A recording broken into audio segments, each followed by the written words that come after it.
Bon alors aujourd'hui, toi et moi, on va parler du cheat meal. Tu verras qu'il y a une grosse erreur qu'on fait tous par rapport au cheat meal. Et on va voir aussi qu'est-ce qu'un bon cheat meal. Et surtout, est-ce que oui ou non, ça a un impact sur notre prise de gras. Alors le cheat meal à la base, c'est quoi? Un cheat meal, c'est un repas dans lequel tu fais un excès calorique. Si tu sais pas ce que c'est un excès calorique, un déficit calorique, et si t'as pas compris l'importance du truc, je t'invite à cliquer sur la fiche qu'il y a juste ici pour comprendre un peu le principe. Donc un cheat meal, c'est un repas dans lequel tu fais un excès. Ça veut dire que si sur une journée, tu es censé manger 2000 calories, et que le soir, tu vas au McDo, tu vas manger une pizza ou tu vas manger ce que tu veux, et que tu manges du coup dans ta journée 2500 ou 3000 calories. Là, tu auras entre guillemets, fait un cheat meal. Le problème, c'est qu'aujourd'hui, il y a beaucoup de débutants qui ne calculent pas le nombre de calories dont ils ont besoin, soit à la journée ou soit à la semaine. Et du coup, logiquement, tu peux pas estimer si un repas, c'est un excès calorique ou pas. Donc, tu peux pas estimer si tu as fait un cheat meal ou pas. Le problème, c'est qu'on met toujours en rapport le fait d'aller manger McDo et le fait de faire un cheat meal. Mais dis-toi bien que peut-être là, cette semaine, si tu me regardes, tu as peut-être déjà fait des cheat meals. Parce que les cheat meals, c'est des excès caloriques. Et si du coup, tu calcules pas ton nombre de calories, bah peut-être que lundi soir, quand tu as mangé ton riz, ton poulet et tes 3 tartines de pain complètes, eh ben, tu as fait un cheat meal parce que tu as fait un excès calorique. Juste parce que tu contrôles pas tes macros. Alors, ça part un petit peu long dans les macros. On y reviendra un peu plus tard dans d'autres vidéos. Mais ce qu'il faut comprendre, et c'est la base de la base, c'est que tu peux pas estimer qu'un repas est un excès ou non, donc est un cheat meal ou non, si tu ne calcules pas ton nombre de calories. Ça, c'est le premier truc à comprendre. Maintenant, le deuxième truc à comprendre qui est important, et beaucoup de débutants, encore une fois, font l'erreur, c'est que le cheat meal en soi, c'est bien.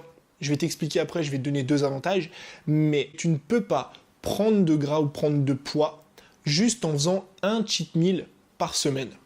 Pourquoi? Parce que notre corps est juste super trop bien fait. En fait, ton corps va s'adapter dans toutes les situations dès qu'un truc nouveau va arriver. D'accord? Ça veut dire que si toute ta semaine tu manges bien et que le week-end tu fais un excès calorique, ton corps va le lendemain ou le jour même plus dépenser de calories que d'habitude pour justement compenser cet excès et pas stocker de graisse.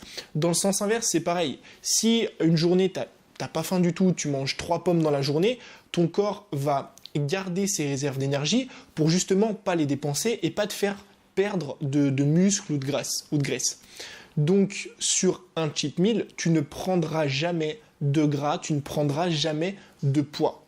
Mais le problème, c'est qu'aujourd'hui, le cheat meal s'est transformé en week-end cheat meal. Et ça, le week-end cheat meal, ça va te faire prendre du gras beaucoup plus que si c'était qu'un seul repas. Pour la simple et bonne raison que ton corps peut s'adapter une journée, mais si cette journée se transforme en 3 jours, et si ces 3 jours se transforment toutes les semaines, ou plutôt reviennent toutes les semaines, à ce moment-là, oui, tu vas prendre du gras, tu vas prendre du poids. Mais à aucun moment, et je te le dis, il faut te priver de cheat meal, parce que sur une journée, tu ne peux pas prendre de gras. Et surtout, il y a 2 avantages à ça. Le premier avantage, c'est sûrement le plus important, c'est l'avantage psychologique. Faire un cheat meal ou faire un excès, en général, c'est se faire plaisir. C'est manger quelque chose qu'on aime. Tu vois, moi j'aime bien manger des burritos ou des pizzas par exemple, c'est un de mes cheat meals favoris. Et ben ça fait du bien au moral. Quand tu travailles toute la semaine dur, quand toute la semaine tu t'entraînes très dur et tu fais attention à ce que tu manges, je pense que c'est vraiment important de se faire plaisir le week-end. Donc ça, c'est le premier avantage. Le deuxième avantage, c'est que ça va relancer ton métabolisme. Encore une fois, toute la semaine, tu maintiens ton niveau calorique, donc tu consommes 2000 calories toute la semaine, tu es en déficit pour justement chercher à perdre du gras. Et ben, c'est important de relancer ton métabolisme en ayant une journée où tu vas manger plus de calories que d'habitude. D'accord? Donc voilà, aujourd'hui, quoi qu'on te dise, moi je te le dis, ne te prive pas de ce fameux excès que tu fais le week-end, mais contrôle-le et fais des bons cheat meals. Alors quand je dis bon cheat meal, j'entends quoi par là? Il y a 2 trucs pour moi, 2 caractéristiques hyper importantes d'un bon cheat meal. La première, c'est d'inclure son cheat meal à sa semaine. Alors ça veut dire quoi inclure son cheat meal à sa semaine? Je te prends un exemple. Imagine que le samedi soir, t'es comme moi, t'adores manger des pizzas. Moi c'est un truc que je kiffe trop. Et que justement, quand tu te fais ta petite soirée pizza le samedi soir, tu dépasses de 1000 calories ce que tu dois manger normalement à la journée.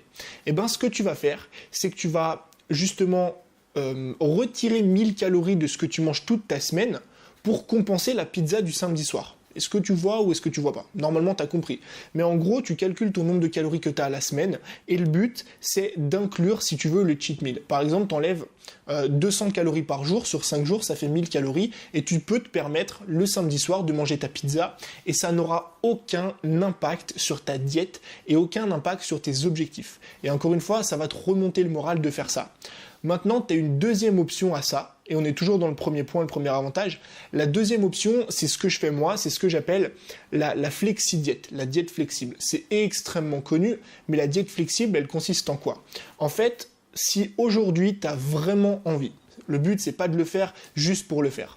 Le but, c'est de le faire si aujourd'hui, t'es vraiment en manque ou t'as vraiment besoin de certains trucs, de certaines touches sucrées au quotidien. Si par exemple, toi, tu peux pas te passer ton petit Kinder Surprise, je sais pas, peut-être que toi tu manges des Kinder Surprise, tu peux pas t'en passer, d'accord? Et bien plutôt que de les supprimer, de te priver toute la semaine pour justement arriver le week-end et faire un truc monstrueux qui va faire exploser ton compteur, et ben moi je préfère me faire plaisir la semaine pour justement le week-end, moins péter le compteur parce que j'ai tenu une bonne semaine de diète. On va en parler beaucoup sur la chaîne, mais c'est le principe de se faire plaisir quand on mange.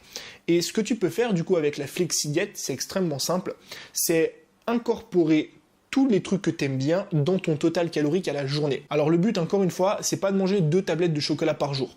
Je te dis pas de faire n'importe quoi, je te dis juste que si aujourd'hui, il y a vraiment un truc que tu kiffes dont tu peux pas te passer, et ben je te prends l'exemple du Kinder Surprise, mais si le petit Kinder Surprise là, il doit faire 100 calories ou peut-être 200 calories, on va dire qu'il fait 200. Et ben le petit Kinder Surprise, tu le manges tous les jours, et ben tu vas justement l'incorporer dans ta diète, ça veut dire que tu vas ajouter 200 calories parce que tu ajoutes le Kinder, mais d'un autre côté, tu vas compenser en enlevant 200 calories. Ça veut dire que tu vas manger un petit peu moins de pâtes et tu vas manger un petit peu moins de lipides, par exemple des avocats. Et ben ça, c'est incorporer justement ces petits excès à la semaine. Et c'est comme ça qu'on fait une flexi-diète. Encore une fois, il ne faut pas faire ça tous les jours, toute l'année, mais si de temps en temps, tu as envie de te péter une petite glace, fais-le. Et au moins, c'est ça l'avantage pour le cheat meal, c'est que si tu te fais plaisir la semaine, tu vas avoir moins envie le week-end de devoir tout manger, tout dévorer et devoir faire un repas à 5000 calories. Donc voilà pourquoi moi aujourd'hui je te conseille d'incorporer, d'intégrer, de compter ton cheat meal dans tes calories à la semaine et de faire une flexi-diète. Si vraiment tu as envie de te faire plaisir la semaine, tu verras que ça a énormément d'avantages sur le long terme. Et du coup, le deuxième point pour faire un bon cheat meal, pour moi c'est le plus important, peut-être pas en termes de résultats, mais enfin si un petit peu, mais surtout en termes de santé, c'est de faire des cheat meals qui sont maison. Moi aujourd'hui, j'essaye de plus en plus de mettre de côté la junk food, tout ce qui est McDo, KFC, Burger King et compagnie, parce que tu dois le savoir, aujourd'hui, je pense, on bouffe de la merde. On bouffe de la vraie merde, que ce soit dans les glaces, que ce soit même les steaks, c'est pas des vrais steaks, enfin voilà, je veux dire, je vais pas trop faire le truc, tu dois le savoir. Donc je pense vraiment que du point de vue santé, c'est important de se faire des trucs qui sont maison. Tu te fais une pizza, je veux dire la pizza, pour moi encore une fois, je reviens là-dessus, mais c'est tellement bon. T'as une petite pâte, t'as un peu de sauce tomate, t'as quelques légumes, t'as quelques fruits. Enfin, moi j'aime bien mettre de l'ananas. Je fais partie de la team pizza hawaïenne. Donc je pense vraiment qu'aujourd'hui, c'est important de se faire des cheat meals qui sont maison pour ta santé. Et surtout, moi j'adore faire ça aussi, c'est que en faisant des cheat meals maison, tu peux quand même maîtriser le nombre de calories et surtout tu peux quand même manger des trucs sains. Moi j'aime bien par exemple me faire une recette, c'est une recette de burritos. Et ben je prends du wrap complet, je prends du riz basmati, je prends du poulet, des haricots rouges, de la salade, des trucs comme ça, et ça reste quand même des trucs hyper sains. D'accord, en termes d'indice glycémique. On en parlera encore une fois dans une prochaine vidéo. Donc voilà, pour moi, les 2 points importants d'un bon cheat meal, c'est d'intégrer le cheat meal dans son total calorique et de faire des cheat meals qui sont maison parce que c'est meilleur pour ta santé. Donc si aujourd'hui, toi, tu voyais le cheat meal comme quelque chose de noir, j'espère qu'avec cette vidéo, tu le verras comme quelque chose de bien. Parce que ça a de nombreux avantages moraux et physiques parce que ça relance ton métabolisme. Surtout, un cheat meal à la semaine, ça te fait pas prendre de gras, ça te fait pas prendre de poids parce que ton corps il s'adapte. Maintenant, ce qu'il faut comprendre, c'est 2 points et c'est les 2 points les plus importants de la vidéo. Le premier, c'est que tu peux pas estimer qu'un repas est un cheat meal du moment que tu ne calcules pas tes calories soit à la journée ou soit à la semaine. Et le deuxième point, c'est que un cheat meal un jour ça va. 2 jours, ça commence à être chaud, mais si tu fais 3 jours de cheat meal par semaine, toutes les semaines, là tu vas vraiment commencer à prendre du poids et surtout à prendre du gras. Encore une fois, ton corps s'adapte si tu manges un cheat meal ou si tu fais un excès par semaine, mais dès que tu commences à dépasser ça toutes les semaines, ça va devenir compliqué. Donc voilà, je pense qu'on a vraiment fait le tour du cheat meal. Si tu as aimé la vidéo, je t'invite juste en dessous, tu as un bouton j'aime, tu peux me le faire savoir. N'hésite pas à mettre dans les commentaires les sujets des prochaines vidéos que tu aimerais que j'aborde. Je vais parler bientôt des macronutriments, je vais commencer à rentrer un petit peu plus dans les détails, je pense. Et tu peux aussi cliquer sur le bouton, normalement s'abonner, il est juste ici. Si tu l'es pas, moi je te dis à la prochaine pour une nouvelle vidéo. Ciao!